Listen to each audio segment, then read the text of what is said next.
morning. Why we don't have kids? I don't need to hear it. I don't need to hear it. But the AI woman that has been doing songs. Oh no, we want to go to live. She released new songs. She was releasing new songs like every day at this point. That's crazy. I mean, the amount of content that can come out. Let's go back to content. Let's just make sure we're monetizing this mofo. Morning, Joe. Morning, Chris. I'm going to close that down. I don't really care about that one too much, but let's see. Morning, Joshua.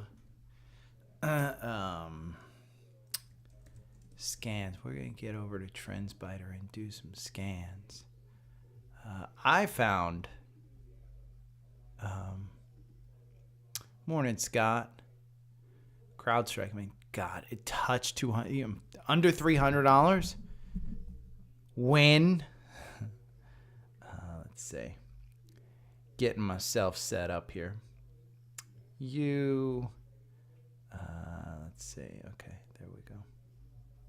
I didn't get a commercial. I probably should set this up so that I do a countdown so that everybody doesn't join at once or something. Let me just make sure the dogs are okay.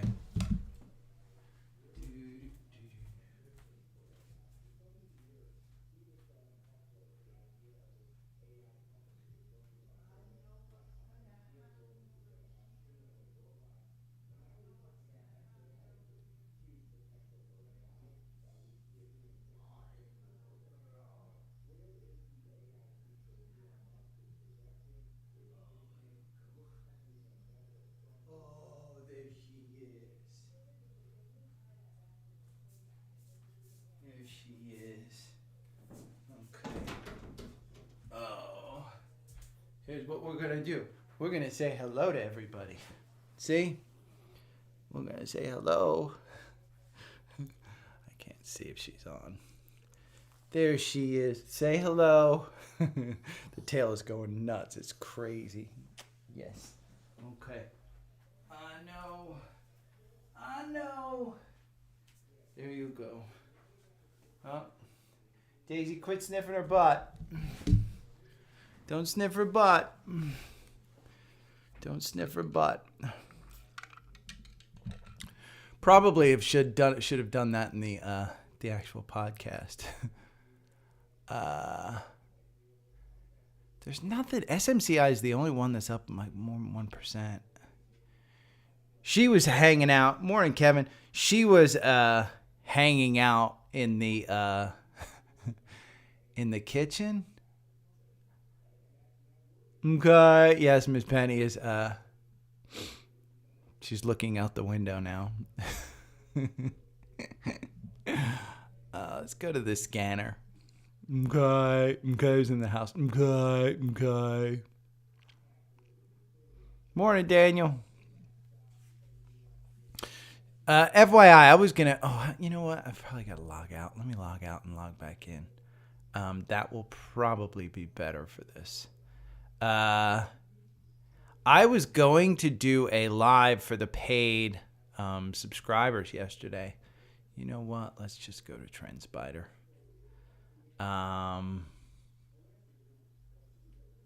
I was going to do a live for the paid subscribers, but I just seem to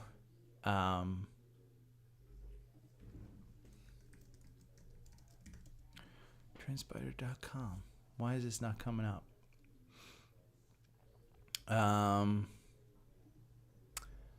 I was going to do live, but I seem to. Aw. And he fell in the pool this morning. I don't know, mono. Something happened. Let me make sure I have Ulta on the earnings list too. Yeah, I do. Okay. And then we go into kind of dry season for the core portfolio. Now, why is TrendSpider not working? Let's see. Is it down right now?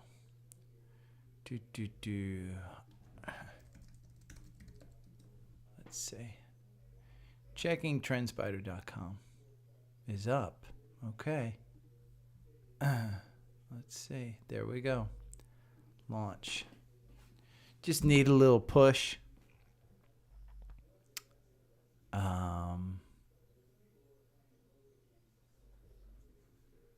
I might need to restart.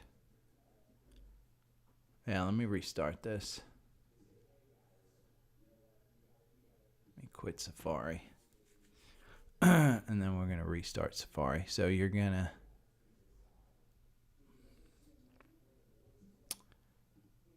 There we go. Okay. We're going to open up TrendSpider.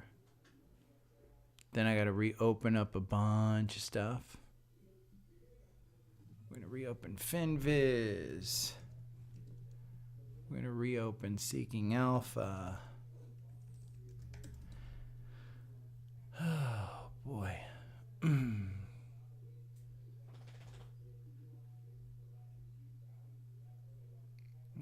because a problem occurred.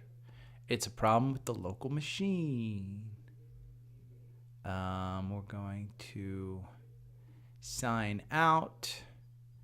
And then we're going to go to Linktree/Daily Stock Pick. And we're going to open up TrendSpider.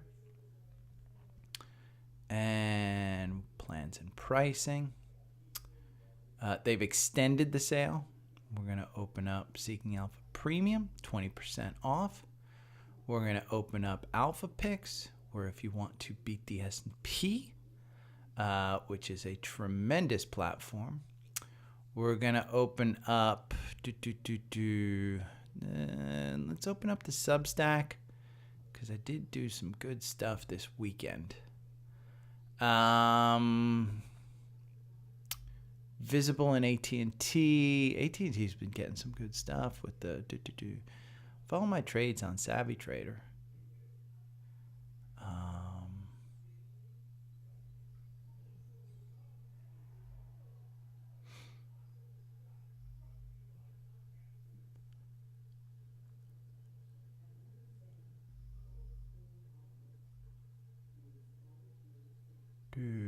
Nah, we'll keep that closed. Okay. So let's log in. Daily Stock Pick. Energy transfer. Ooh, is energy transfer up? Let's see. It is up. Huh.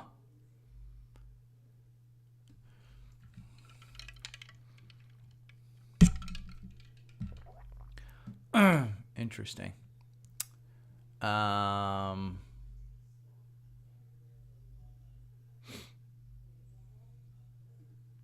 Okay, let's go to the scans. I have not been in the sun, Brandon. It's the hair's whiter. The hair's whiter. That's all it is. I have been on the couch all weekend because for some reason, and I don't know what it is. I think it's mono. I'm not sick. I'm not congested. I just am exhausted.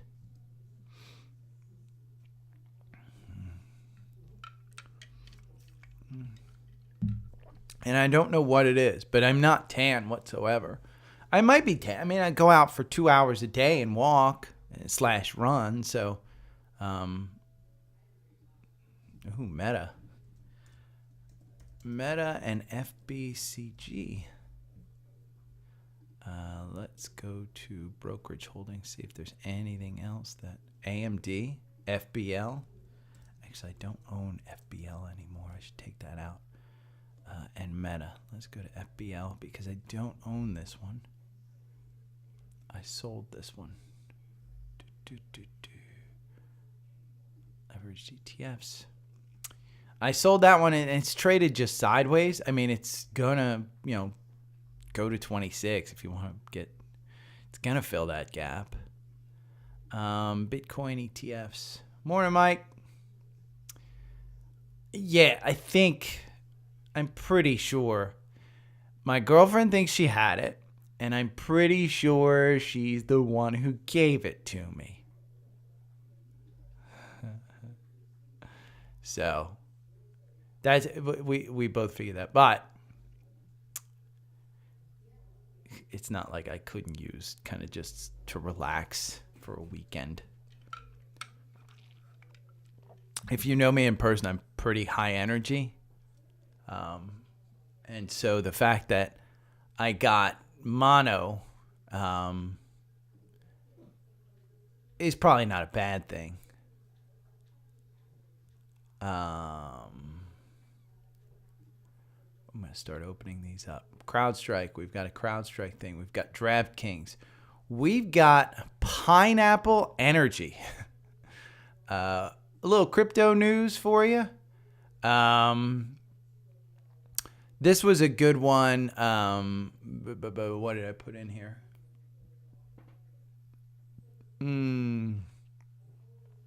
Great thread on Stanley Druckenmiller. If you want to trade candlesticks, this was a great Ross Cameron video.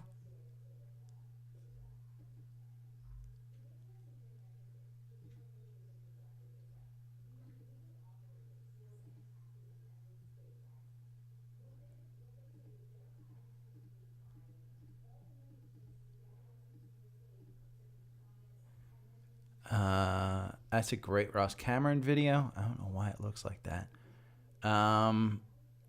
This is an interesting one in copper. Copper prices could quadruple. Another great video from Warrior Trading on this one is how to read supply and demand.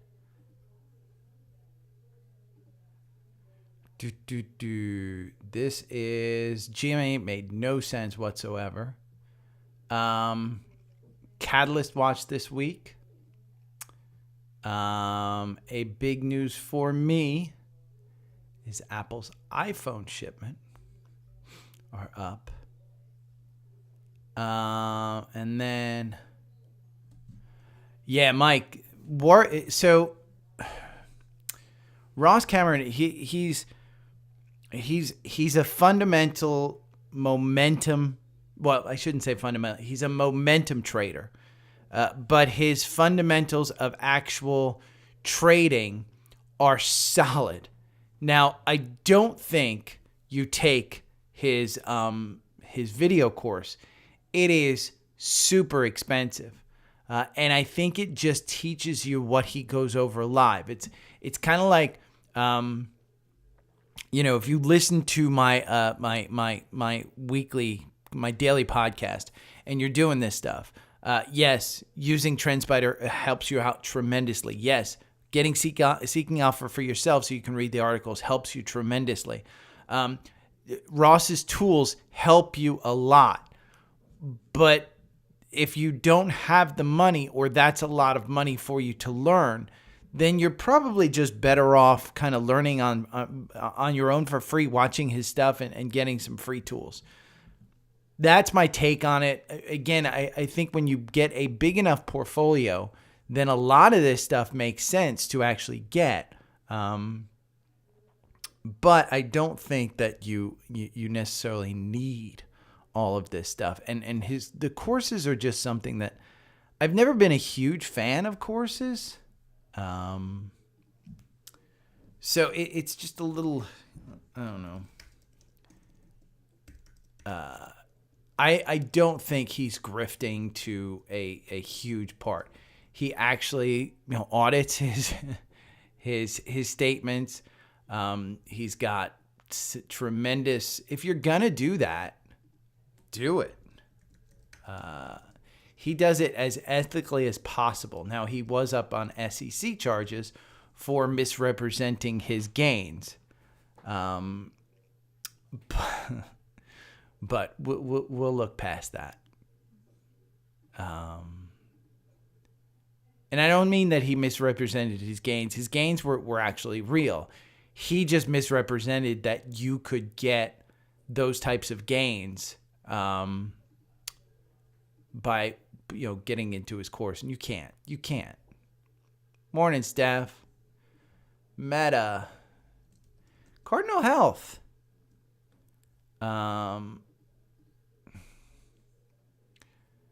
I mean, this one has been one that I've said, hey, here it seemed like it got confirmation, didn't do anything. Are you upset that you're buying at 99? I don't think so. I mean, I think from a long-term standpoint, I think you'll be fine. But based on this type of stuff, you do want to wait when it hits that 50-day. Now, I don't think any of the past 3 weeks, if you bought it at these prices, I don't think it's crazy to think that you're going to see a pop in this. Their earnings are past them, so it's not like you have earnings to deal with. But I like this stock. My dad owns a bunch of this. Okay, let's go to my not owned list, which I haven't added to a lot.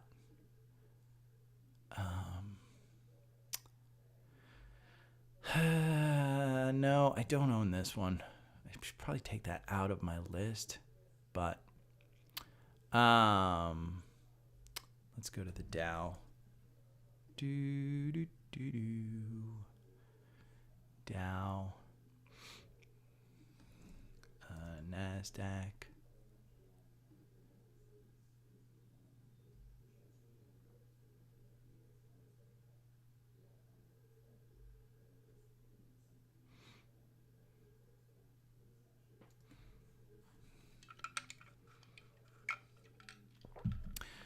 I just had an idea. Oh, staff. True degenerate behavior. Although I think I like Path. I don't know for sure. But I do think Path is we can go and look while this is still scanning the NASDAQ.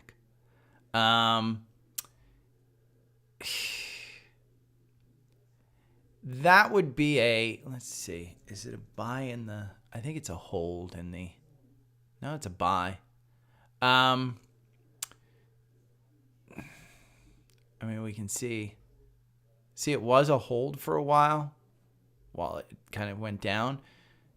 The only issue from the quant standpoint is the valuation, but the PEG is 51% below the sector. The sector is information technology, which, CyberArk Software, Zscaler, which reports this week too. I don't think Pat's a bad one. I think you're just trying to time it a little bit. Let's see. I'll go to Path in the 4-hour algorithm.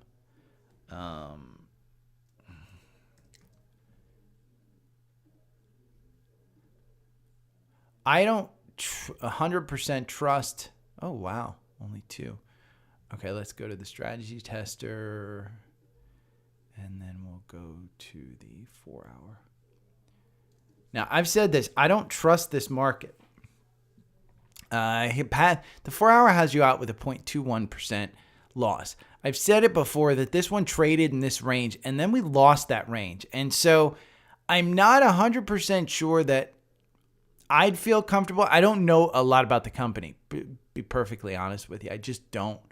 I think it's a database company, if I'm not mistaken. Let's see. End-to-end automation, robotic processes, solutions primarily in the United States, Romania, and United Kingdom. The company offers a suite of interrelated software. Yeah, it's just a software company. So, the stellar performance in the previous quarter was highly likely an outlier, and I'm quite cautious about the upcoming earnings release as key business metrics are deteriorating rapidly. Path is turning around its prospects. I mean, there's the bulls and the bears. You can see the annual revenue, fantastic, as long as they continue. We can look at quarterly revenue. It has lagged. It's expected to lag. If we go to Earnings Hub, go to Earnings Hub. I can't believe I don't have Earnings Hub open, but I am going to bring that one back here. Earnings Hub, and we go to Path. Where is that? Right there. We can see they reported 22 cents. They're expected 12 cents. But look at that 37% beat and the 5% revenue. If you look at the actual stock around the last earnings, you beat by a lot, but it was the guidance. And now if they come in better than expected, you probably expect to pop back up to 20. That's where I see kind of, take a look. If we look at where it was before that previous quarter, you're right around that place. So it has just retraced to the previous quarter. And if we go to Earnings Hub and we look at these previous quarters, look, beat by 450%. That was it. They beat by 200%. They beat by 71%, but it's declining. The beat is declining. So they're getting better at basically forecasting stuff. And if they're right and they forecast it down, if you see this below 22 cents, even though it's above 12 cents, if they continue guiding downward, I would be afraid of this one going back to probably, if we pull this back, I'll take a look at the weekly chart too, because I think the weekly chart, if you take a look at this, this was kind of a capitulation, I would say. I mean, this last trading range, if I just, use this and go kind of that range before it broke out on those earnings, I mean, that's a pretty solid range right there that you've got, a couple of toppers up here.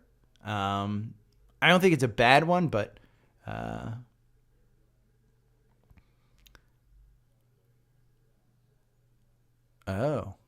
we can look at the 65 minute. Let's look at the 65 minute. Does it have you in? Makes you 10% buying and holding over 8 months, makes you 18%. Has you out, got you out in and out the same candle. So it doesn't have you in. Most likely won't have you in. I mean, it's an 8 a.m. EMA, so most likely won't have you in. But look at that 19. I mean, we talked about that 19 being kind of, a nice little support bump. Look at how the resistance since April 26th, look at how the resistance, it bounces up against that a couple of times. Now it broke out here up to 20 and then just pulled back. So I do think that you've got quite a bit. You can see that range during the earnings this time. This time it just dropped and it's continued to drop. So do you have more downside? You might. I just think you want to take a look at those trading ranges, and Path isn't one. I mean, for me, this chart's a little messy to trade in unless I knew more about the actual fundamentals of the company. And I'm just not. I mean, you look at the revisions. Let's look at the revisions. It's a B+. There's 20 up, 3 down, 20 up, 2 down over the last 90 days. If we go to the ratings and we look at Wall Street, their analyst, 46% upside. But if you go to FinViz and we take a look at that upside, 27.72 is the average. KeyBank says 27. March, they upped it to 28. Reiterated, Needham, 30. So it's a messy chart to trade. I don't know enough about the actual software. You look at insiders, they're not buying, around 21, they're 20 to 24. They're kind of selling. They're selling in decent chunks, not like huge. I mean, that's to everybody who's listening and to me. This is a large amount of money that the chief financial officer just got. $1 million.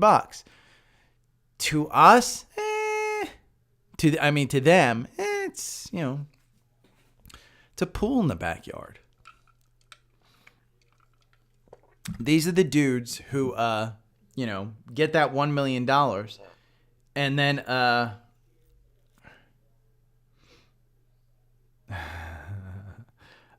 ooh, sweet.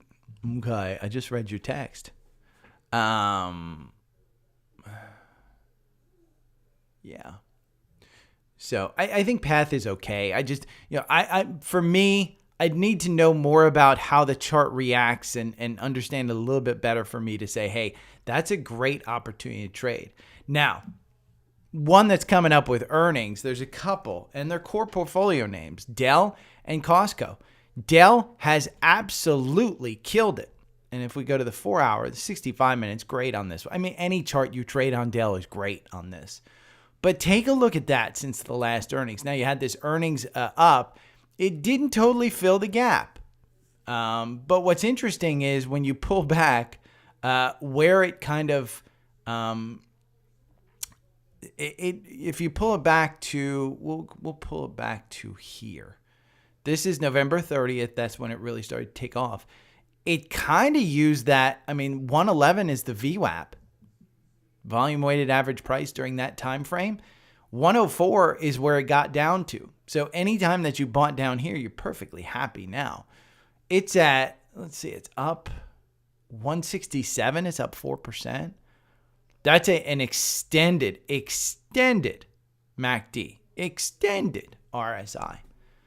So, but that's one that, I mean, here, full disclosure, I do think Dell is going to replace Boeing in the core portfolio. I mean, I'm so heavy tech in that core portfolio, but it's worked. We've got Costco coming up on Wednesday. This one in the 4 hour, look at how high that MACD is. Now, every time that they've gone into earnings with a MACD like this, we haven't necessarily killed it. You went up here in December. You kind of came down because their guidance wasn't great. Did you believe the guidance, or do you believe that the consumer is still pretty strong? There's so many gold bars at Costco. That's the killer. So, what the hell is ALC? Brendan's getting us into Alcorn. This is another mess. Qualcomm is in the core portfolio, and it has been one that I have reiterated.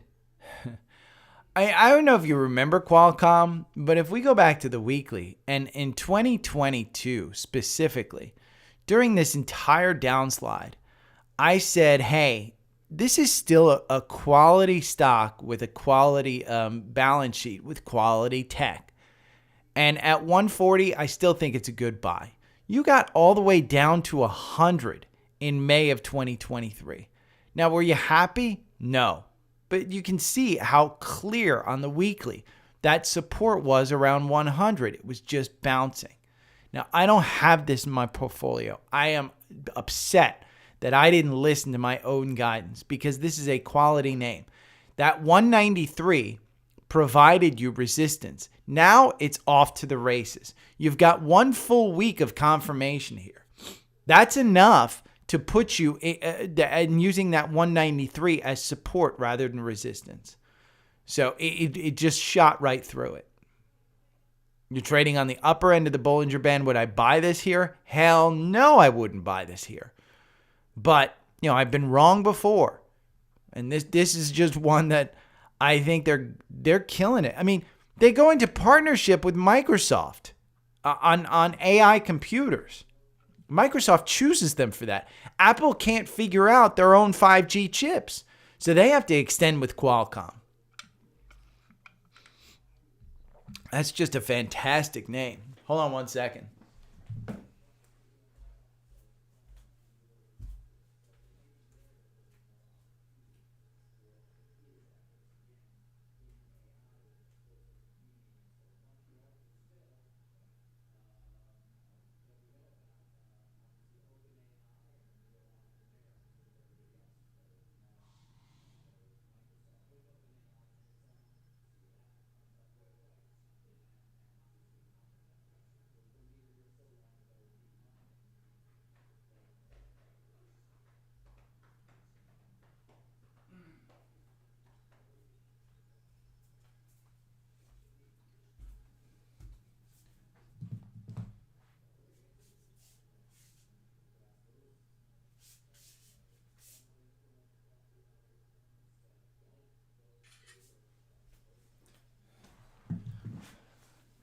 Okay. Anybody that wants to see the dogs has to join the private Facebook group because I'm going to post this in there.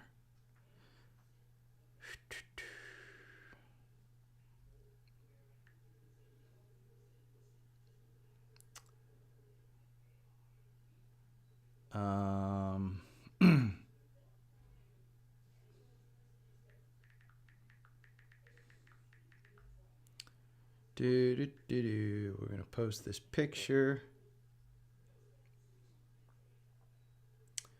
Done.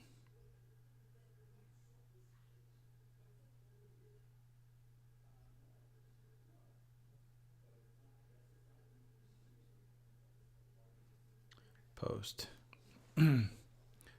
Posting. Okay. It's live. Join the Facebook group to see the dogs. GMed.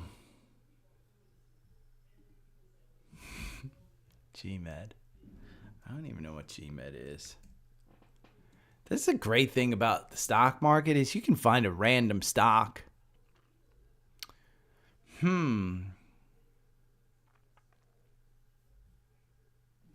What happened with GMed? Let's see. GMed. Wow, they beat by 26%. They missed last time. I mean,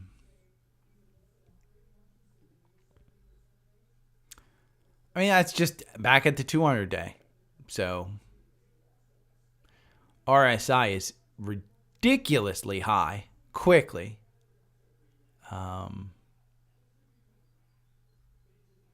But that's an interesting one. Okay, let me go to the Qs. I'm starting to get worn down here, and that's why I think, again, mono. I'm going to pull this to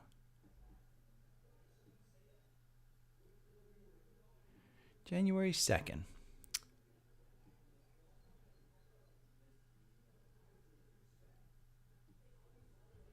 Where do we see the VWAP at 430?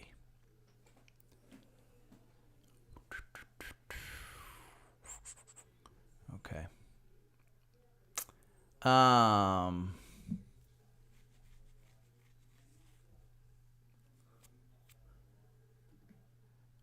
Okay, I'm going to start this mofo.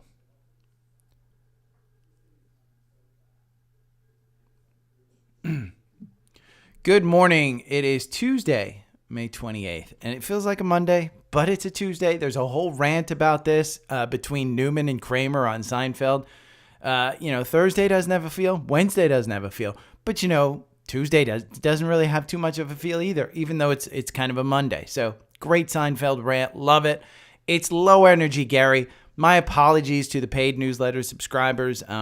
I think I've got mono. I don't know. I don't even know what to do for mono. I'm just so low energy for the past few days. So I got sucked out. I'm not sick. I just spent the weekend on the couch, not doing much at all.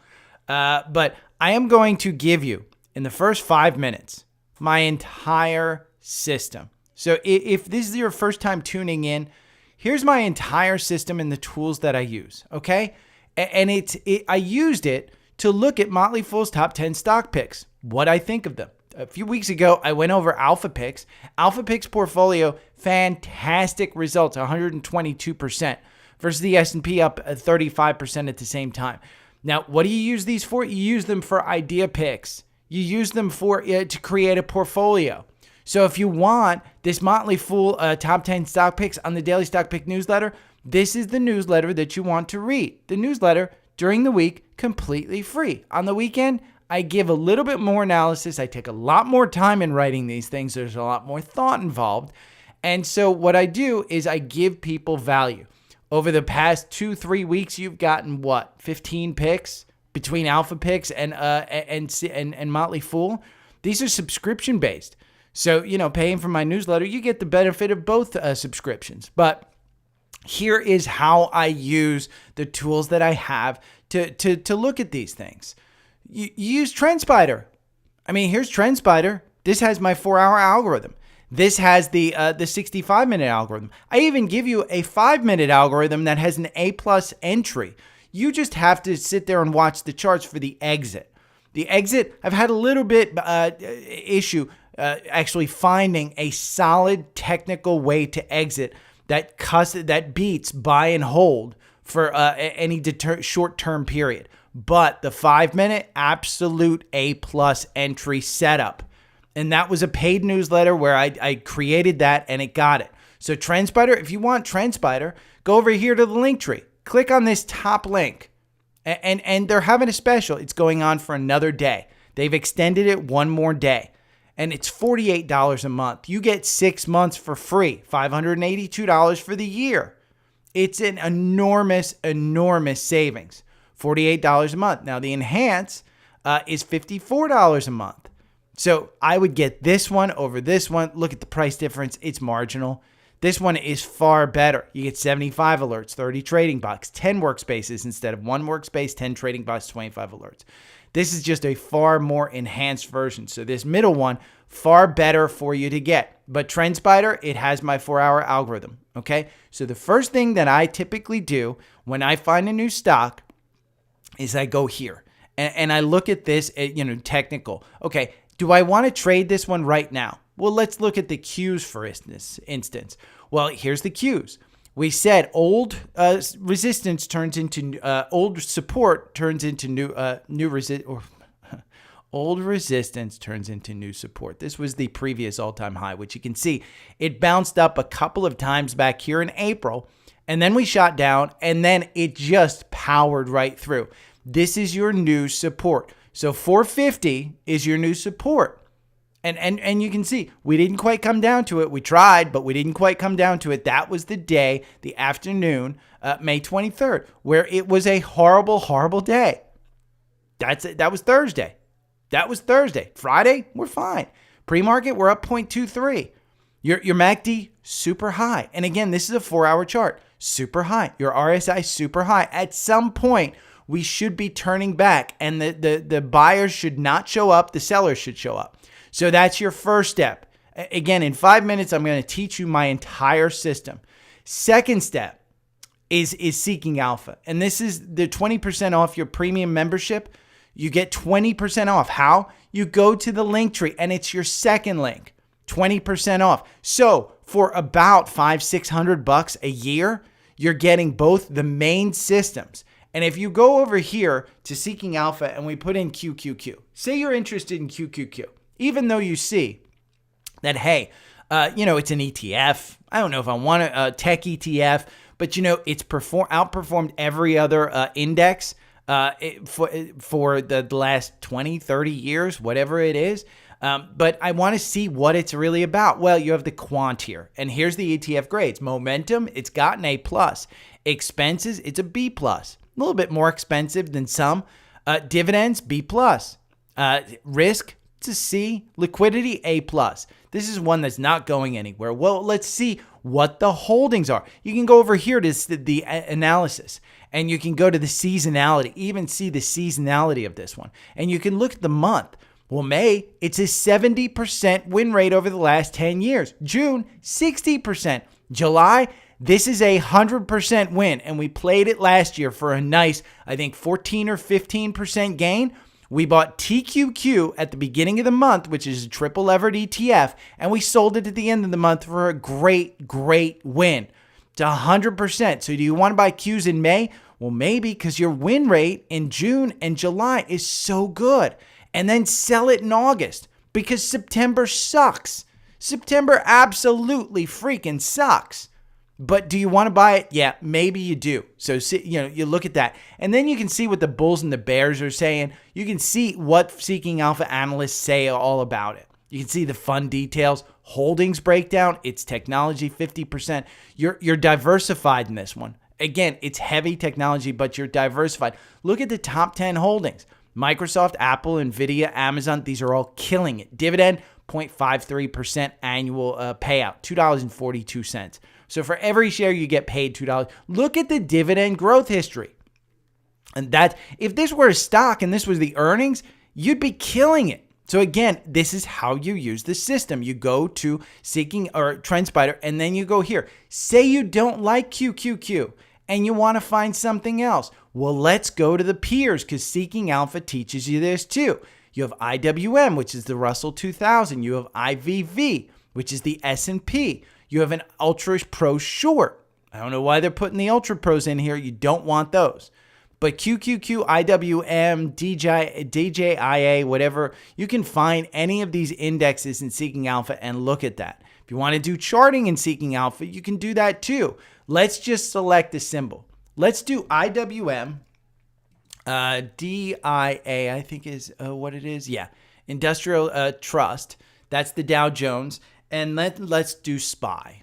Or you know what? I'm going to do VOO because I prefer you'd buy VOO instead of SPY. If you're doing options, I would buy SPY. But if you're doing just regular, hey, we're going to buy and hold, this is what you want to look at. And look at this. You can do, and this is free, by the way, at Seeking Alpha. Use my link. You can get most of this stuff for free. Then you go 3-year, and then you go 5-year, and you take a look at these things. Well, what's been the number one? It's QQQ. So again, we take a look at this and we find that, hey, QQQ is a pretty good value here. So you've used those two things to really look at QQQ. Again, charting and then fundamentals. That's my entire system. My entire portfolio management system. My entire finding stocks. Finding stocks, I can use alpha picks, which we talked about. These are original ideas from Seeking Alpha. Again, there are two different subscriptions from Seeking Alpha. There's Seeking Alpha Premium, where you get 20% off, and then Alpha Picks, where this link saves you $50. It's 10%. So again, there are two different subscriptions. If you were to just get one, if you want to do the work, get Seeking Alpha Premium. If you want to see every quant, if you want to see every stock, do Seeking Alpha Premium. If you just want 2 data-driven stocks a month. The last one I think was Bluebird. Then we had GM. Then we had GTC. We had a bunch of them this year that have really, really taken off. Some not doing so great, but again, it's buy and hold. And they tell you when to sell. And the portfolio is doing great. So there's my system in the first 5 minutes. If you don't want to listen to the rest of this podcast, do not. But that's my entire system. And my suggestion would be to subscribe for free to the Daily Stock Pick newsletter. And again, that's over here on the link tree. It's down here, but it's dailystockpick.substack.com. You can see I post everything for free. Just go to the recent posts. If you can't read it because it's a paid post, just go to the recent posts and look at the most recent ones. What I post at the end of these is I post the 4-hour algorithm. We can look at these. 523, NVIDIA is a buy. We can take a look down here. And you go down to the end of the newsletter and you'll see there's a section called scans. Those scans are stocks that are showing bullish behavior in my 4-hour algorithm. The 4-hour algorithm can be yours, and you can see these entries and exits here. The Qs, I get you 52% against a 53% buy and hold over 2 years. Now, you say, well, that doesn't provide me great solace that you're just, meeting the buy and hold. But you know what? Some people can't sleep at night. If you want to protect yourself against the COVID downturn, that's where the 4-hour algorithm really helped. This is a weekly chart. And during this period of 2021 down to October 2022, where we hit the bottoms, it kept you out of a lot of this. And so during this period, during 2021, 2022, it outperformed buy and hold. Why didn't it outperform buy and hold now? Well, when you go back 2 years and you go back to October, say you go back to, let's see, right here. This is May 2022. Well, look, we didn't have a huge downturn. We had a nice upturn. Then we had a big downturn, kept you out of that stuff. But we haven't gone down. We've gone up. So some people can't sleep at night. Your risk tolerance is different. The 4-hour algorithm helps provide you something that takes emotion out of it. And again, if we go down 10%, You can see that's about 406. We will break through that support level of 450. And that's what I'm trying to help folks understand is the technicals and the fundamentals can help you both. So there you go. And this weekend stock pick, the 10 stock picks from Motley Fool, I go over them for you. Now, my portfolio, everybody who listens for a long time knows Apple. Apple's iPhone shipments in China soar 52% in April amid discount strategy. They will most likely be hurt on revenue, but most likely it will help their total earnings per share. They're buying back shares. We know that. So what's the previous all-time high? 198. Where are you right now? 192. This has been just a rock-solid performer since the earnings gap up. You had a little bit of an earnings retracement, but since then you've gone up. You do have confirmation. Algorithm still has you in. If you bought in the algorithm down here at 169, you're doing great. You're doing great. Again, this part didn't keep you out totally. There is no algorithm that is absolutely perfect and wins 100% of the time. You only win in Apple 30% of the time, by the way, but your average win is 10%. The algorithm makes you 46% against 32%. And you take this news story from Seeking Alpha, you go over here and you take a look, and do we have more upside? Yes. Is the upside huge? No. This is resistance. So if you were to buy at 192, I would say 198 would be your cap. Is it worth buying? The MACD, super high. We're crossing down. I'd expect a little bit more downside. Again, a catalyst with news like this pushes it up. June 10th, they have their WWDC conference, which they will announce some AI kind of stuff. If it doesn't blow the street away, then this will fall. That's what you have to worry about. Is it hitting this and then falling? So Apple, it's in my personal portfolio. I love it. Let's talk about what the week ahead looks like. Tuesday, you've got all of this volatility. Earnings, we've got Kava after the bell. Kava is one of the big movers today. It's moving before its thing. Shareholders with Hess will vote on the acquisition offer from Chevron. That'll be a big mover. Tomorrow morning, you have Dick's Sporting Goods. You've got Salesforce, Chewy, HPQ, Pure Storage, Capri Holdings, Okta, C3AI, Abercrombie & Finch. We'll look at some of those things. You've got M&A Watch. Capri Holdings reports earnings, although the company is not holding a conference call due to the pending Tapestry deal. Again, M&A Watch. Pershing Capital Management will hold an investor call. The hedge fund's top holdings are Chipotle, Hilton, Worldwide, and restaurant brands. Tuesday, this is all from Seeking Alpha. This comes out every Friday. Earnings Watch, you want to take a look at that on Thursday. And then Friday, what do we have? We have tons of economic data this week. The core PCE index will for April will be released at 8:30 on Friday. At 9 o'clock on, let's see, notable investors, New York Fed President John Williams will speak. We did have some Kashikari speaking this weekend and stuff. But again, this Catalyst Watch newsletter, you can go and look at every day what you want to see. Now, GameStop was interesting. And if we go and we look at GameStop, and I want to pull up after hours with GameStop because it is absolutely soaring. It's at 23. And this story kind of puts it into perspective. Shares of GameStop are gaining altitude Tuesday's pre-market and meme-fueled momentum. The company disclosed Tuesday it had completed 45 million shares, sale of 45 million shares with 930. They diluted shareholders. They basically sold a ton of shares, 45 million shares, to gain nearly $1 billion. Now, why is it up? Why is it up? Well, there's a couple of reasons here, and we'll go into the 5-minute A+ setup. And do you want to trade this one on the A+ setup? Well, I don't know. Again, my risk tolerance different than yours, but if you want to do it with a plan, do it with a strategy. This gets you in during what I consider to be A+ setups. Look at this. This right here at $17, it got you out Friday afternoon with an 18% gain. 18% gain. Hasn't gotten you back in. And the reason it hasn't gotten you back in is mainly the RSI, and I will tell you because it's overbought. So do you want to take the chance that this one is going to crash? The only reason this is going up is meme. The fact that they got $1 billion doesn't change the business. It does make it a little bit more attractive to buy, But until they tell us how they're going to use that $1 billion to actually enhance this business and make money, this is a worthless stock. So if you want to trade it on momentum, trade it with a plan, trade it during an A+ setup. And again, this one, it got you in here on May 24th at 10:30. It got you out with a little 0.21% loss because there was, even though this was an A+ setup, it wasn't pulled up by volume. Where was the volume pulled up? Right here after that 1796 buy, 18% gain. I talked about earlier buying TrendSpider. This is worth it if you're trading GameStop. If you're trading GameStop, this amount of money to spend $48 a month and you're trading GameStop, get it with a plan. Get it with the 5-minute. Again, we talk about it all the time. You have to have a plan. Now, on the 4-hour, GameStop doesn't work.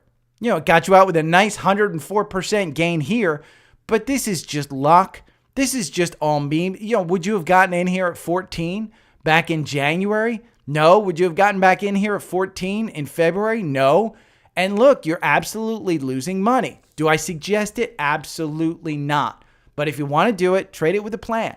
Now, here is Ross Cameron. Here he talks about how to read supply and demand zones on candlestick charts. It's a beginner. It's 45 minutes. It is fantastic.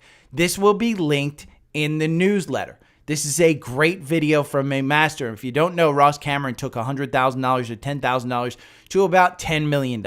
He provides fantastic courses. He's got free YouTube videos, but he does provide courses. I would not suggest buying the course unless you're absolutely into momentum trading. And if you don't know what momentum trading is, do not buy his course. Again, you have to understand these things. Here, back to Seeking Alpha. You can see COPX. This is an ETF for copper. Copper prices expected to quadruple on soaring demand. Top commodity trader says. Now, understand, most of these traders talk their own book. When they buy into this stuff, they talk their own book. But copper has enormous demand, and you can find ETFs to trade it. COPX is one. This is the copper miners. And again, we talk. When I talk about AI, they always say, "Do you want the picks and shovels, or do you want the actual software or the things you can't see?" Picks and shovels, the miners, copper. Again, it's probably a pretty good bet. Another Ross Cameron video. If you don't know how to read candlesticks, this is a master class, and it is free. An absolute master class, and it's free. I'll link it in my newsletter. It's Warrior Trading. It's not mine, but he does it really, really well. If you're looking at this chart, let's just take a look at Apple, and you're saying, hey, I don't know how to read these candles. I don't know what these candlesticks represent. I don't know what all these lines are on the screen. Ross teaches you. He teaches you how to read candlesticks, what an inside candle is, how to determine trend from candlesticks. He teaches you all of these things, and it's for free. So take a look at it. I did put in my newsletter, I'll put a couple, some AI plays, cybersecurity, PanW. I think an underloved AI play is IBM.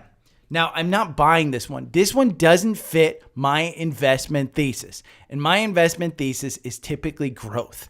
IBM is not growth, but it could be considered growth in the sense that they are probably one of the top AI. They had Watson on Jeopardy way before AI was cool.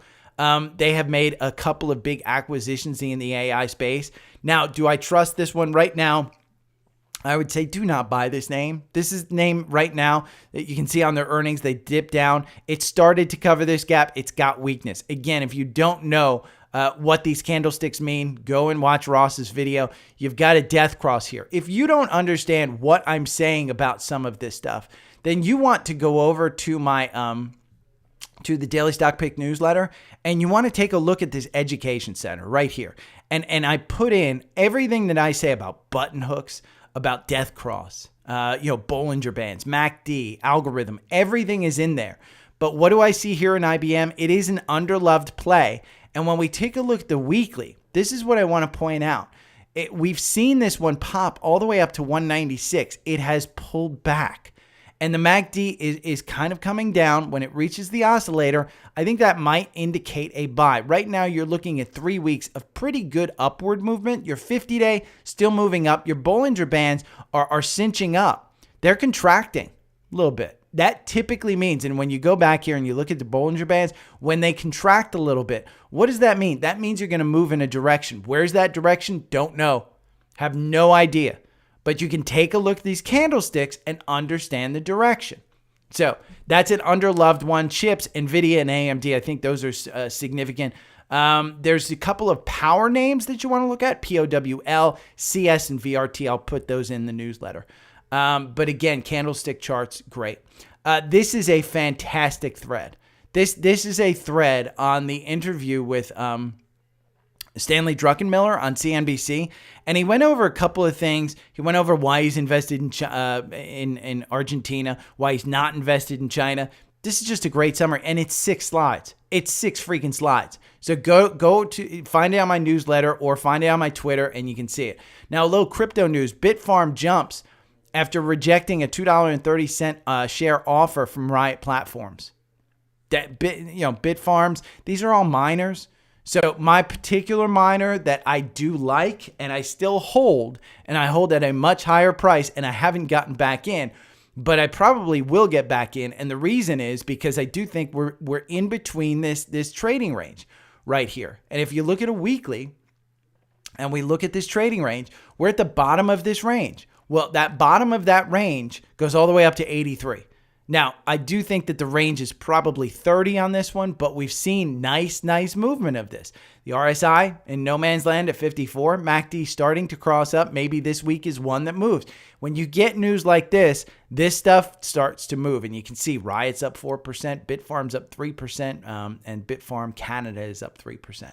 Pineapple Energy. Now, solar has just been a sector that is unloved, but PEGY, this is a penny stock. This is at 29 cents, but that's up 65%. They secured a New York solar project.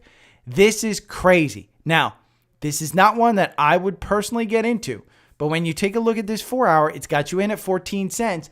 Boy, that's a great one. Now, tops, I would say you're right now at 32 cents. So it's down since pre-market. If we go to the 5-minute A+ setup and we take a look at this one, again, you have to know which algorithm you're going to use to trade.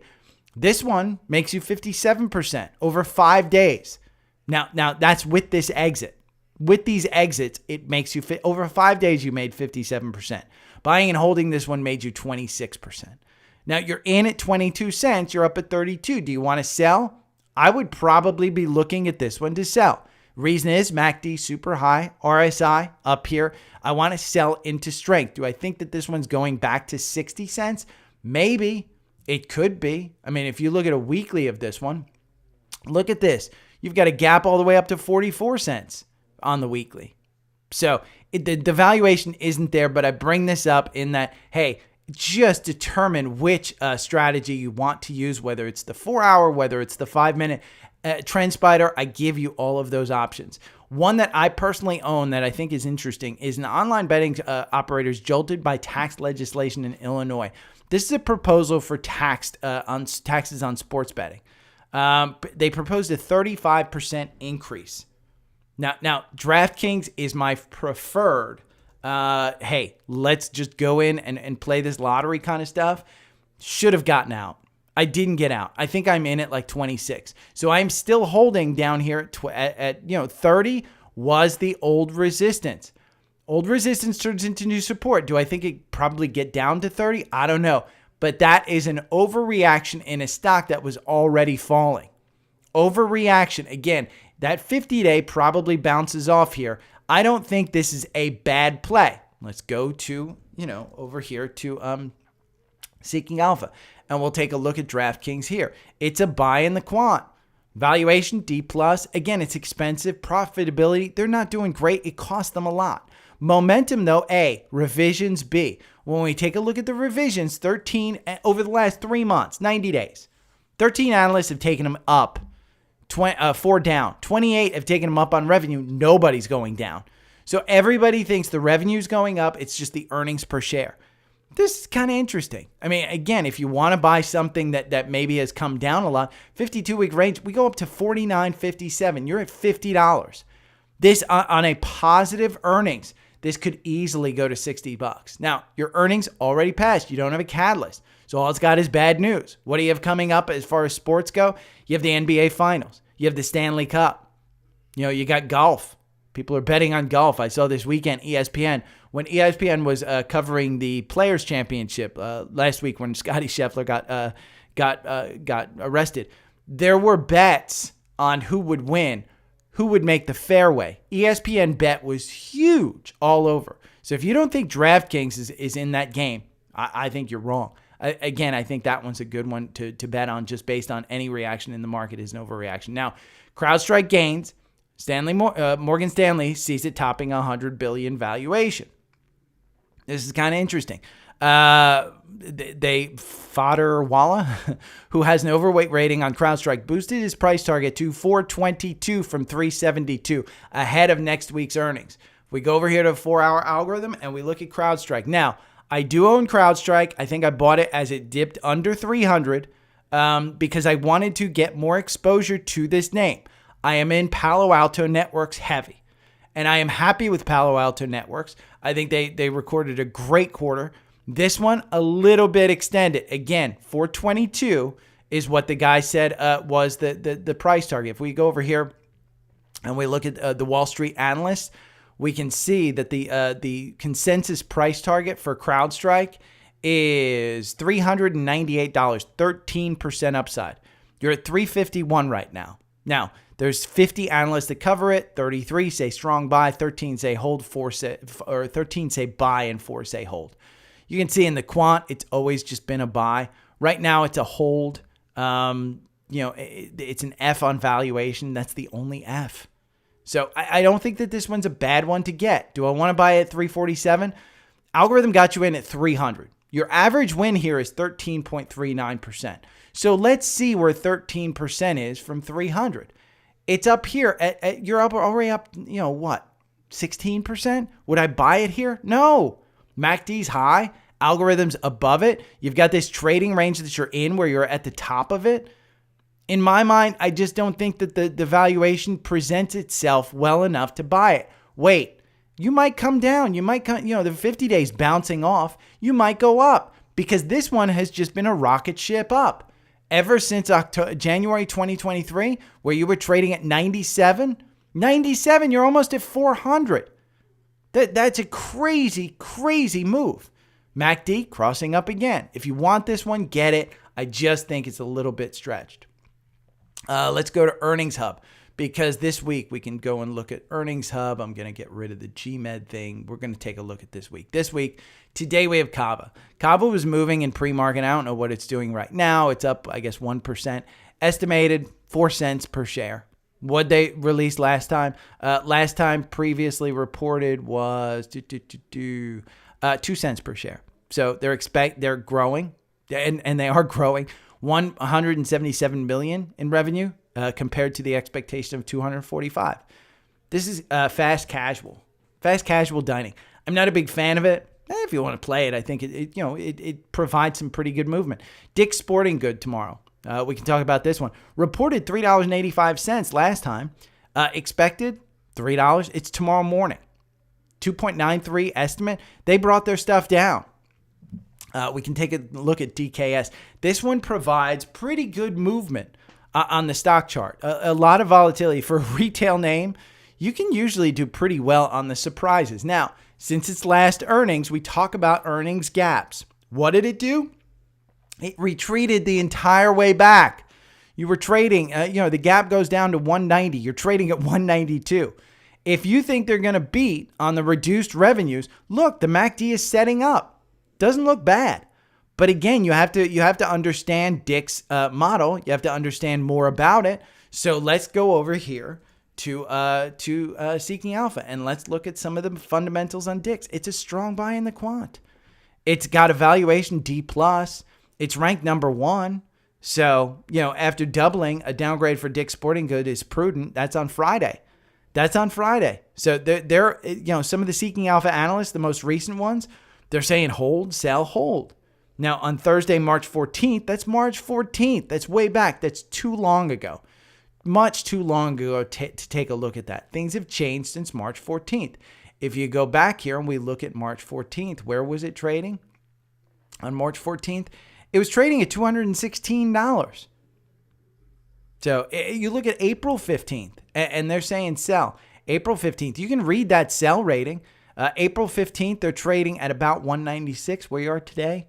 Not huge. If we look at Wall Street, we can see that, $220 is the average price target. That's a 14% upside. If we take a look at some of the revisions, 24 up on earnings per share, 4 down. Again, this is the last 90 days. This is since the last earnings. 15 up, 8 down. So you do have some downs, but you mostly have ups. And what are they expected to do? They're expected down. So they're expected down. $3.85 versus $3.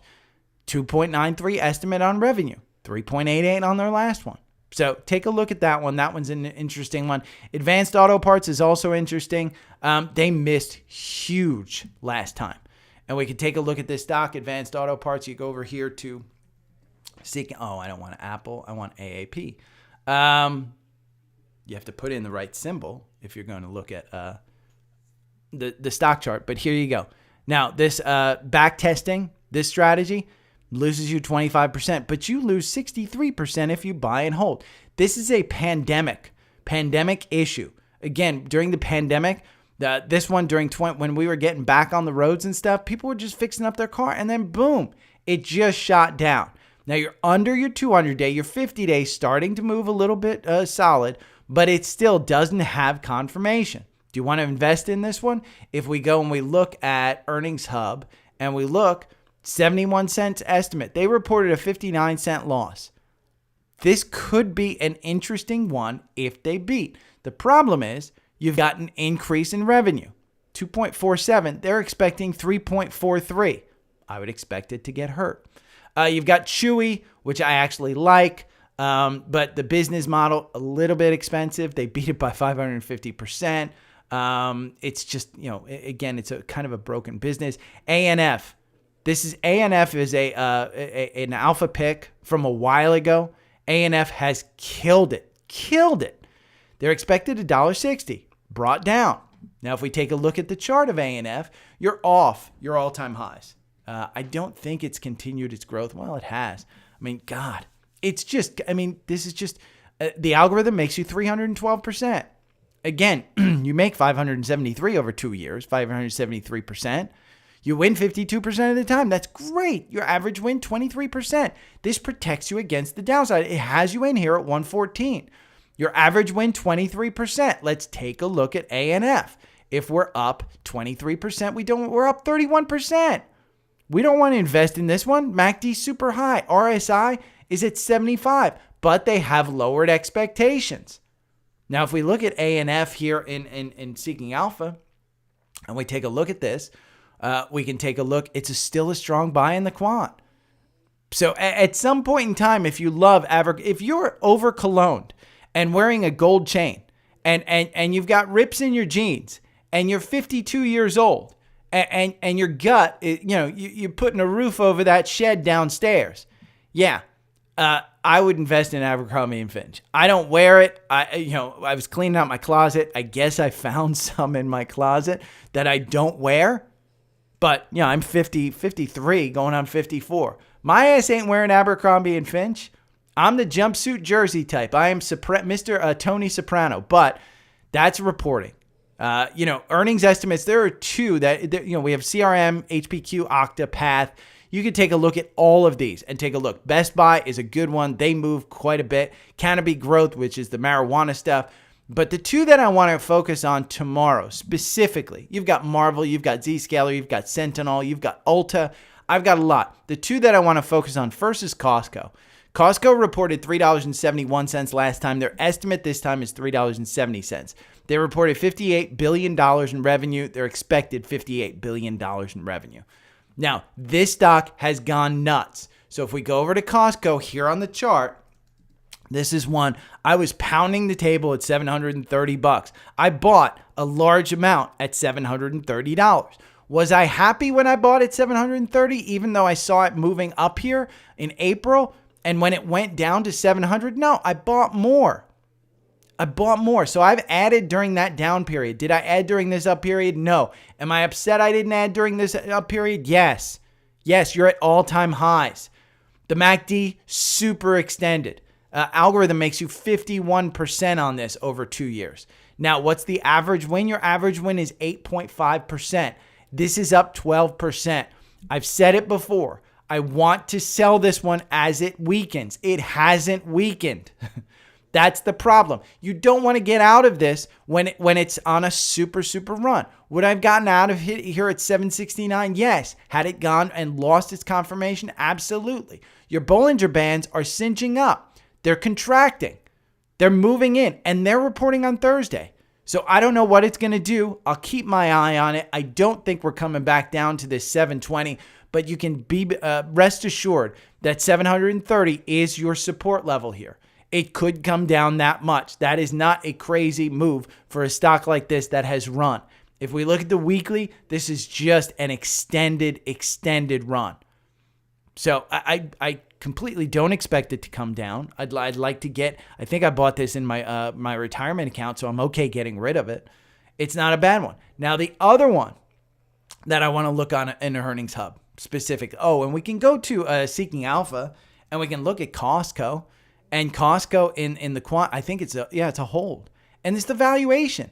I mean, do you want to pay that much for a Costco? Walmart's cheaper. Walmart's just cheaper. Target is significantly cheaper. Where are you shopping? I am not a Costco member, but my parents are. And I know go into a Costco parking lot on a Saturday, you can't move. So let's take a look at the next one that we have. The next big one that probably is getting added to the core portfolio is DELL.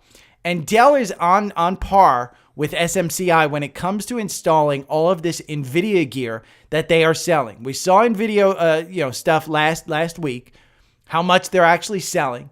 Well, DELL is number 2 behind SMCI as far as putting in those servers. HPQ is far behind them. They report as well, but DELL is the one.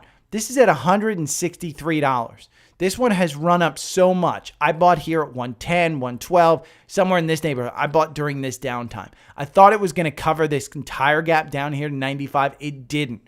The new support level for this is 117.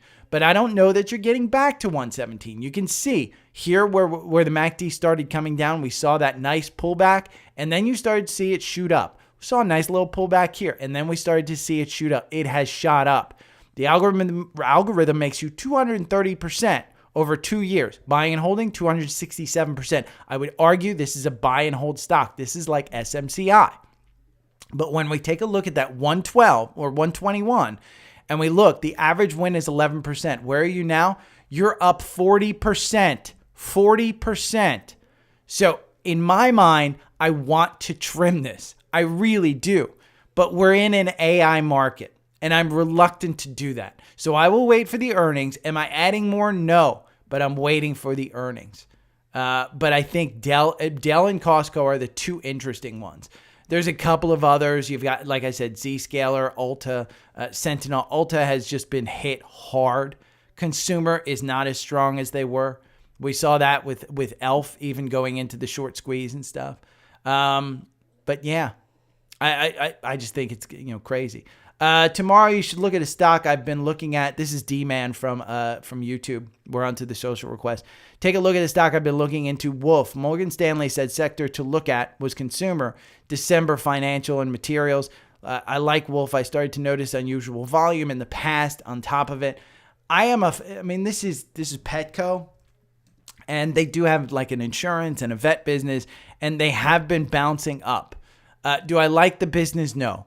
I don't know what's going on with the stock. I am not a super fan of this stock. The algorithm loses you 65%, but you lose 77%. I agree with you, D-Man. This had some crazy unusual options. I think it might be a short squeeze. This is one that it's just kind of coming back a little bit. But is it worth it? Let's go over and let's look at some of the fundamentals. The algorithm's going to have a sell on it. It's risk of performing badly. There is nothing good about this stock. The valuation is a C. The reason it's a C, they're not making money. They're not making money. So I would worry about this one inherently. If it's a trade, I would trade it. Again, you can look at, even the 5-minute A+ setup on this one. If we go and look at it, we have some entries over this time. Now, you make 10% over the past 5 days with one position, and it's this position at 324. You made 10%, hasn't gotten you back in, and you're seeing weakness. Again, trading on a short time frame on a stock like this makes sense. It's not making money. Trading on a long time frame doesn't make sense because it could pull back significantly. Look at that 4-hour. It could pull back significantly. I just don't like it on the 4-hour.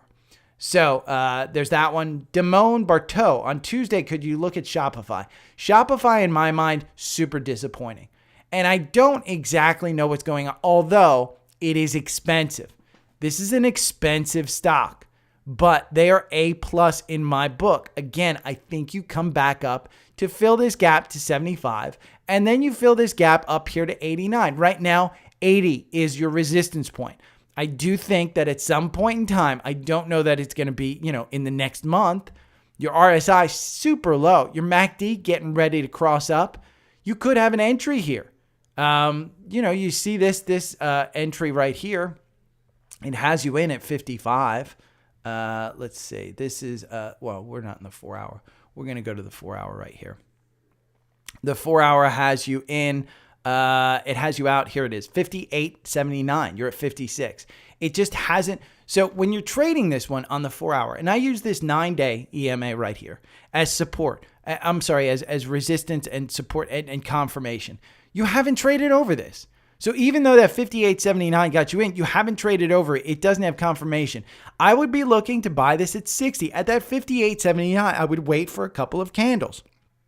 If we didn't move up, I would absolutely wait until that 60. So we haven't had confirmation. The MACD is moving up, but you're trading in this short range.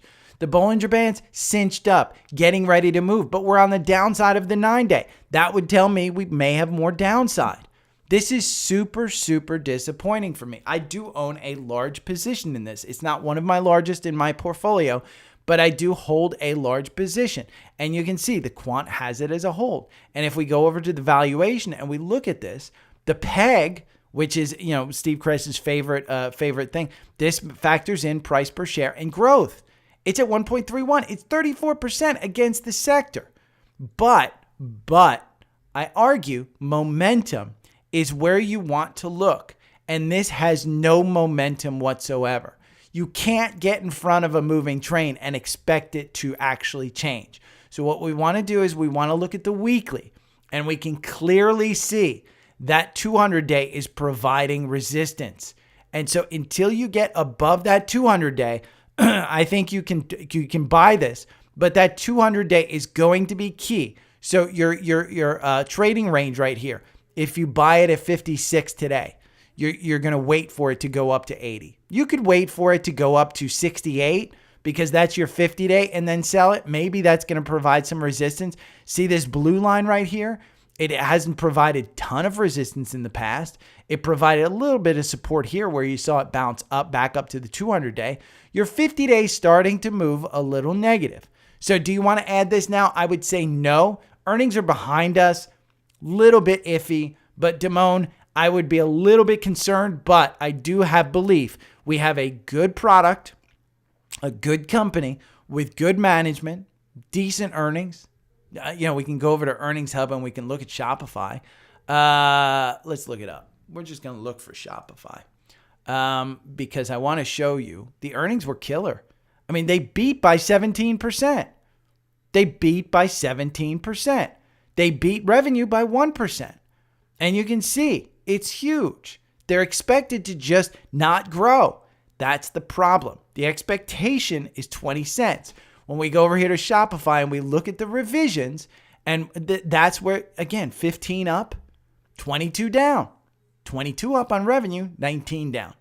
So you're really looking at them hitting a point where maybe they're not going to grow and their valuation is actually hitting them. So that peg is actually going to start coming down. Maybe that's what you want. And Joseph asked me to look for Shopify too. There's not really a pump in this one. Again, catalysts are hard to come by. They've gotten rid of all of their cost stuff and given it over to Amazon. I do think it's a good one. Sam from Facebook. Gary, would you mind looking at chat? It's an AI ETF. It has some big names, but not sure it's worth the long term. So if you want me to look at chat, the chart, it's an ETF on AI. If you're interested in AI and you want it, go and get it. Here, it's new. So again, you can't go back and test a bunch of this stuff. You make 40% if you bought it 12 months ago. It's just a year old. You make 32% in 11 positions. So it's about once per month. Your average win is 6%. So we talk about it a lot on this 4-hour algorithm. If the average win is 6% and where you're trading right now at 9%, I would say we probably have downside. You're probably looking at this 36, 93, 37 being your resistance. So buying in at 36, you're looking at a little bit of resistance because you're up here. Now, for ETFs, it's one of those things. If you're looking at an ETF and you're looking at buying an ETF, then you want to go over to Seeking Alpha and you want to basically look at the holdings. The holdings are what you want to look at. Now, you go over here and you look, NVIDIA, Microsoft, Alphabet. Great holdings. But more importantly is what you want to look at the expense. The expense ratio, 0.75. Your median on ETFs, 0.48. Now, if you want a different one that's got similar stuff, take a look over here. Now, you've got ones that are higher, 1.28. Magnificent 7, 0.29. SOXL, 0.76. This is a triple levered ETF. I wouldn't. Bots, 0.68. I would say you're better off for chats, which is an AI technology. I mean, what's not to tell you? They've got 54 names. Just buy the top 10. Position your portfolio like the top 10. Say you were going to put $100 in here. I would go and buy $12 of NVIDIA. I would buy $10 of Microsoft. I would buy a little bit more of ServiceNow, Salesforce. Amazon, I would load up on. I would probably put 6% in there. Broadcom, I'd load up on. Oracle, I'd load up on. I wouldn't have those at 3%. I would have more of those at 6%. But just put, do the top 10 in your own portfolio. And it's $100 by fractional shares. Sam, I have no concept of actually, I look at ETFs as there's a few that I buy. If it has less than 50 names in it, I'd say 50 is your cutoff. Then I just buy the top 10. I mean, you're not diversifying yourself. This is an AI ETF. Just buy AI names. Your momentum, absolutely A+. Expenses D, though. Again, the expenses are super, super expensive. So, Shep, I've got a little over $915K across my retirement accounts. I keep about 80% of this in ETFs like VOOG, IVV, FTEC. I keep the rest available for trade. Individual stocks heavy. NVIDIA, SMCI. Is this an okay strategy? Shep, I mean, again, I am reluctant to give out my portfolio. And the reason I'm reluctant to give out my portfolio is because I think there's a lot of people out there who will just buy whatever I say because I'm successful. I am super, super successful, but I also hold 65% Apple. Was that successful this year? Hell no, it wasn't successful this year. So I don't want to be responsible for people buying just based on what I have. Now, is your strategy okay? For me, that's good. I think it's diversified. I think it's smart. Are you sleeping at night? Are you outperforming the index? The Qs? An ETF can't outperform its largest holding. And I'm comfortable. For me, I don't like a bunch of ETFs. So having 80% of my money in ETFs, even though those are low cost, very good ETFs, and I wouldn't knock them at all, I am significantly riskier. And I just went over, chat, I would take the top 10 holdings and just buy those. But I am going to, when we talk about, if you go over here and we look at the Qs, okay? You know what? I'll just do this. We'll go and look at the Qs versus VOO. because what I want to point out to you is the difference of what you're going to deal with over a certain time period. And we'll change this and we'll select symbol and we'll go VOO. And then I am going to update chart. And then I'm going to look at metrics and I'm going to look at total return, not just price return. I want to look at total return because these include some dividends and we want to take that in. When I look at this and I say, okay, 3 years, I am dealing with 40% up.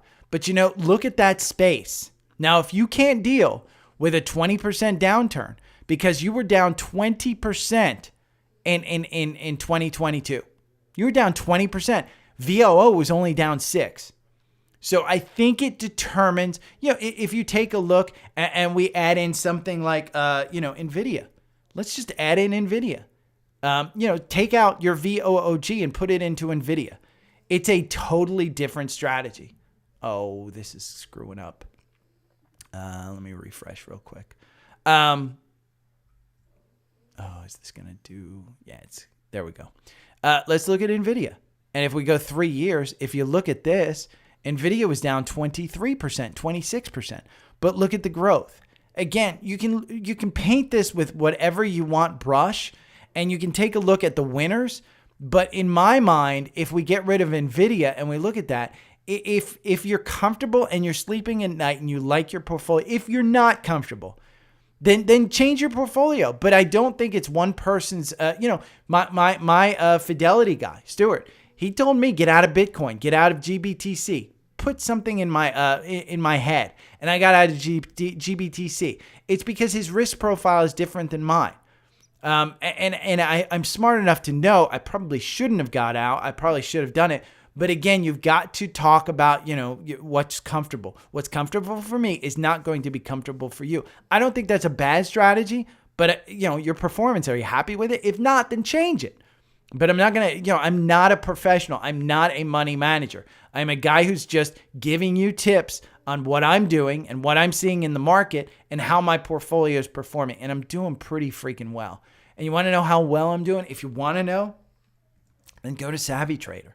I've got a portfolio up there, a core portfolio. I've got a trading portfolio. I don't suggest people follow it. If you want to, you're more than welcome to. It's quite expensive. I support Savvy Trader for that reason. But if you want to look at the core portfolio, this is just 100 names. 35 names. What I do, when DELL goes in, I'll add 100 shares when DELL goes in. And it might be at an all-time high, but I'll just buy 100 shares. Now, what I do is I compare it against QQQ. Put your portfolio in here. You can't backdate it. And the reason you can't backdate it, they don't want this manipulated. And that's why I say I can't manipulate this. I can't manipulate the price. I can't manipulate the return. I can't. The return here, I made 38% in 1 year. NASDAQ, 24%. So these names, in my mind, are absolutely perfectly fine for an equal weighted portfolio. If you just want 100 shares of each of these, it's, the portfolio value is $982,000. So I'm not sure you actually have enough money to do this. But these are great names. The only one in here that I would say, hey, you don't want to own, you want to trade, is Roblox. Boeing has been a super disappointment. Might come out. Devon came out. Devon, since I pulled it out, has been on a super, super run. But again, you want to take a look at something like this, tracking your portfolio against the indexes. So while you say, hey, is that a great strategy? I don't think it's bad. It's your strategy. Scans, we can talk about scans. These are the ones, like I said at the beginning, that are bullish in the 4-hour algorithm. Meta is Facebook. If you don't think that Meta is going to absolutely kill it with, and cover this gap, that was a crazy, crazy drop. 478 is where it gets you in. Just got you out with a 5% gain. I got rid of my FBL. I might buy FBL again. FBL, it just has another buy-in.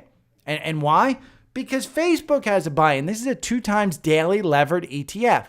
I got out of FBL. Why did I get out of FBL?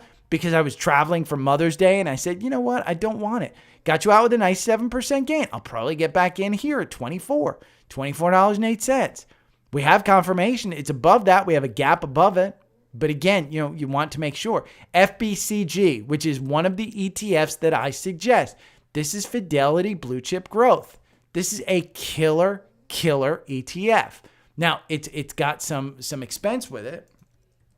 This is one that, it's blue chip growth. We can go and we can take a look at the holdings. Let's look at the holdings here. The holdings, NVIDIA, Microsoft, Amazon, Apple, Alphabet, Eli Lilly, Uber, Netflix. It's all stuff that's in the core portfolio. So, but it's a great ETF to hold. It's in the core portfolio, about 100 shares of it. Momentum A+, ranked 2 out of 79 in the asset class. The asset class is large growth ETFs. SPMO is number 1. If we look at FBCG and we go and we look at the expenses, this one's expense 0.59. It's not great. Median's 0.48, so it's a little bit expensive. Go and look at the peers. What was that number 1? Let's see. Let's look at SPMO. This is the Invesco S&P 500 momentum. This is the momentum.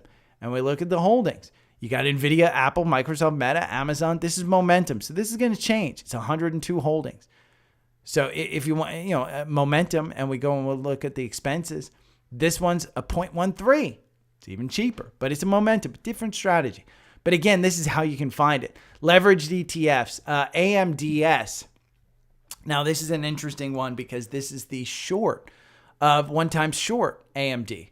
AMD, we can take a look at AMD, but this is the short, 1288. Now it's at 1252. I would say you didn't want to buy this because MACD doesn't look super strong. RSI, not super strong.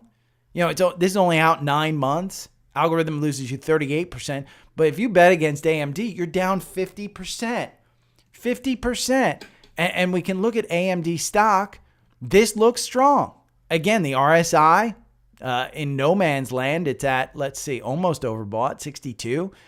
MACD above the oscillator, not looking bad. You're in at 155. It's clearly using that 200-day as resistance. But in my mind, again, with the NVIDIA sales and stuff like that, I think AMD is going to do perfectly fine. I own AMD. I own AMD at like 1.8, I think 105, 106. I think 90. I made a bunch of 90 and stuff when it dipped under 100. I believe in AMD. So those are the 2 leveraged ETFs. Again, if you want anything on this, you want to support the podcast, there are 3 basic links. You can tip me if you want through Venmo, through Cash App, PayPal, whatever you want. You can sign up for Visible. You can sign up for AT&T. Sign up for Webull, which is, I think, the best trading app on your phone if you want to trade. You can sign up for any, but the real thing are these tools. And the tools are on sale. And so take advantage of those sales. Again, TrendSpider extended their sale. Seeking Alpha is 20% off. Free 7-day trial, by the way, on Seeking Alpha Premium. If you don't like it, you don't have to keep it. And then Alpha Picks. You don't get a free trial on this one, but it's Alpha Picks. And look at that performance. Again, if you want ideas, I give you all the ideas. And if you want to sign up for the newsletter, sign up for the newsletter. It's free. Okay, I've done an hour. I will talk to you tomorrow. Have fun. Take care. Bye.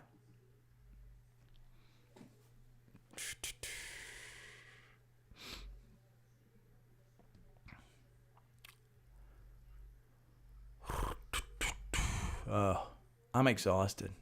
That was a lot. That was a lot of energy to expend for a guy who may have mono. Lily's back under 800. I just think that you can't do wrong on this one.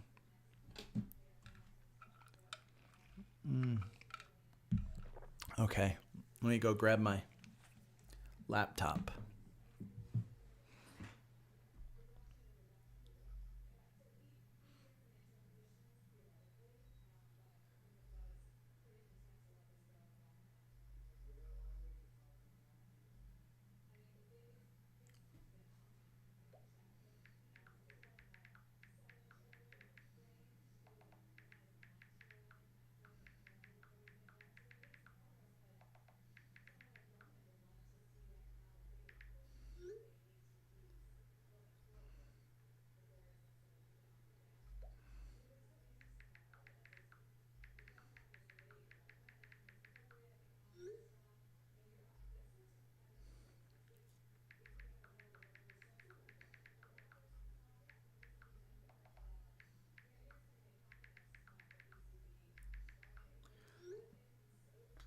Okay,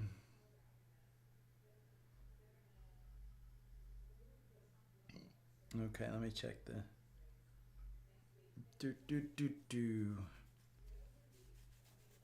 Apple has come back.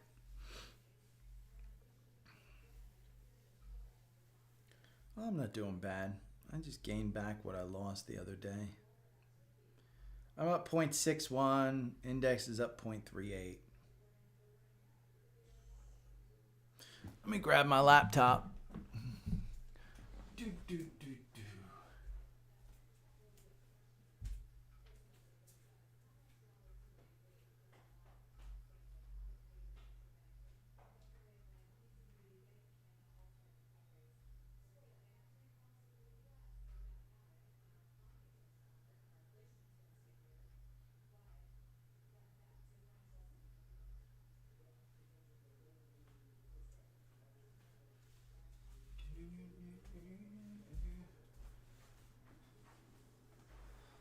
Oh, boy.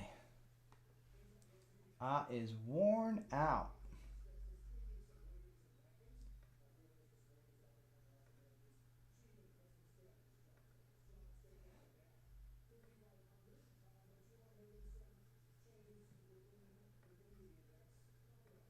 I had that opened up. Let's close that. Let's close that. And I need to grab this. We're going to airdrop. I love Apple. The ecosystem is so good. MacBook Pro. Larry.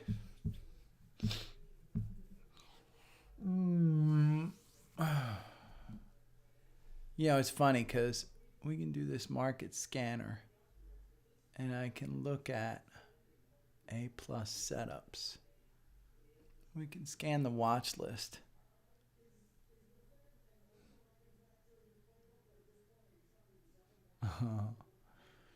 GCT in the 5-minute. Oh, Arnav's MacBook Air. Somebody's on their MacBook. Around my, oh, that's my neighbor, okay. GCT on this one. So that's got a, wait, GCT is down at 30? Wow. This one in the pre-market, again, it's Sentinel-1 before earnings later this week. But strategy tester,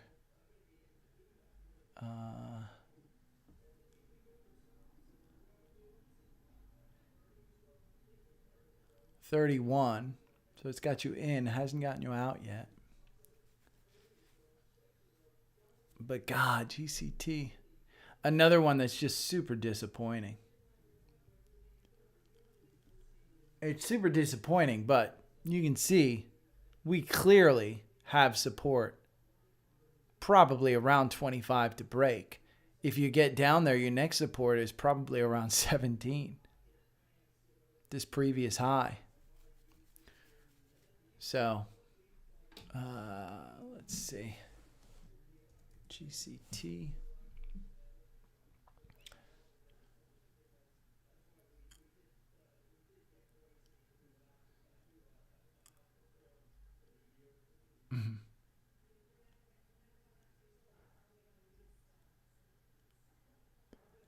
I don't know that Steve has.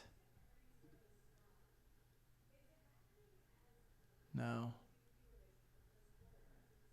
They are,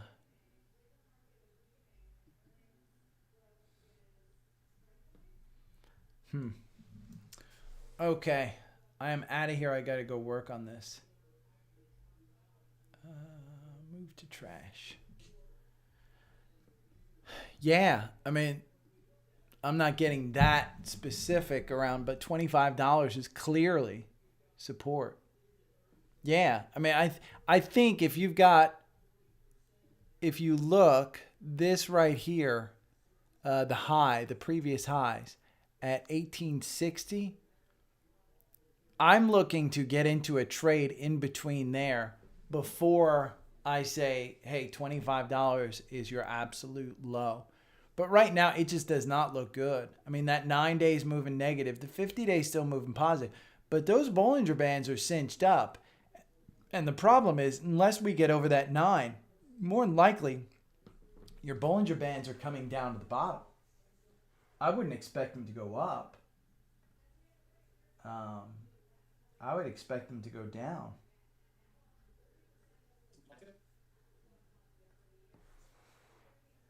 That's the real issue.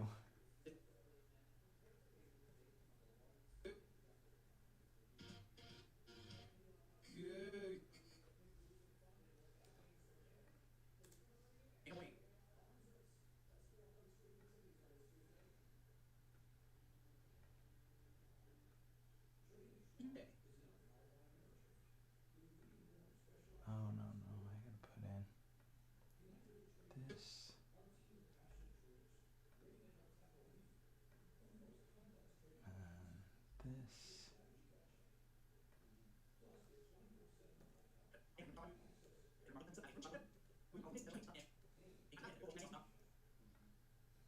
Export file.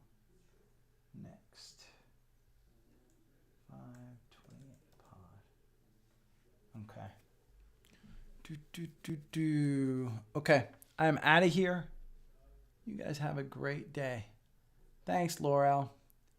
I just don't feel energy-wise. I don't feel bad. I just feel depleted. That's why I think. Hold on, let me see. I need to chat GPT. Hold on. I do have Copilot.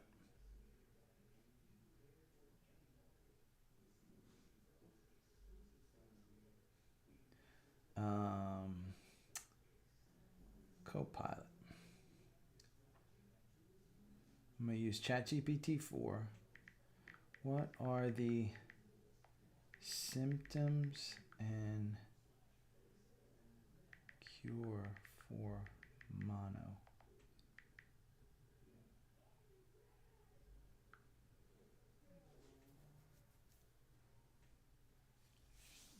Mononucleosis, infectious symptoms: extreme fatigue, fever. I probably have that. Sore throat, no. Headaches and body aches, yes. Swollen lymph nodes, no. Liver or spleen, rash, enlarged spleen. Diagnosis, physical exam, blood tests, treatment, no specific therapy. Mono usually resolves itself within a few weeks. Self-care, rest, hydration, pain relievers. Avoid certain medications. Yeah. Yeah, my guess is that's that.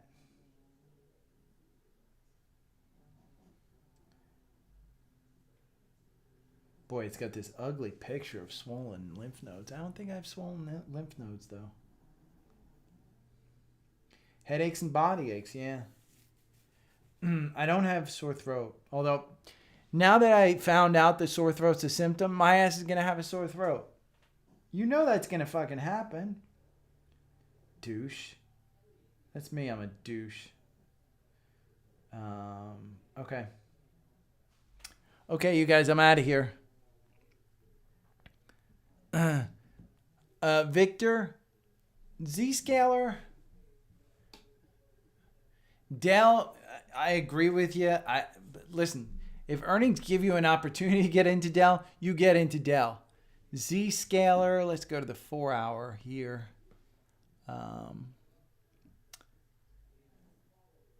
Zscaler is down 3%.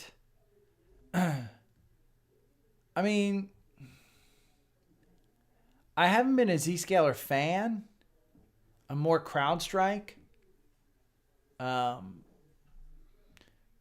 That gap down there at 92, probably unrealistic. It's not a bad time to get into Zscaler if you think it will work.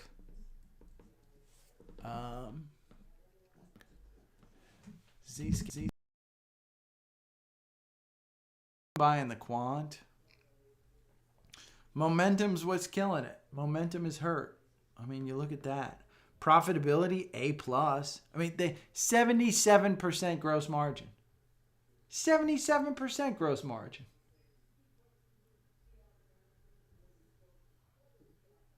That may be a good rebound one because every time it's gone, well, and I don't mean every time.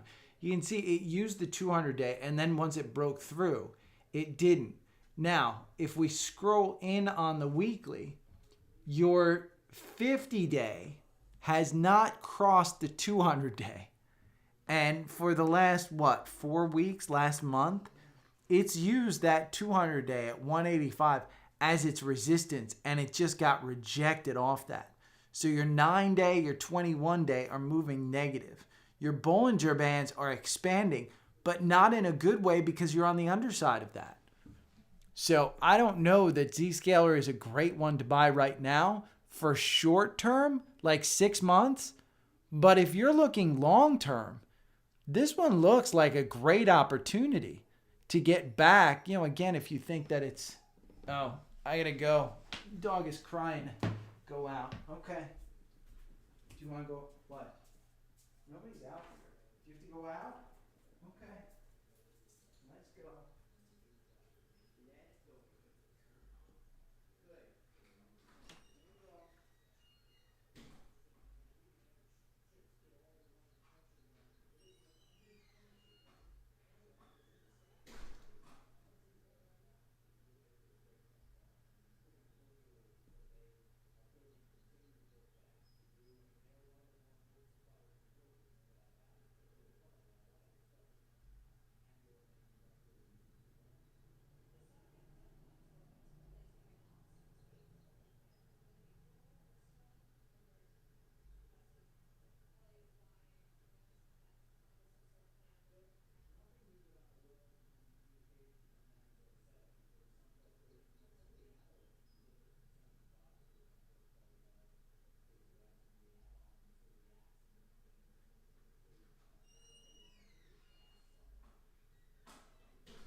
Good girl.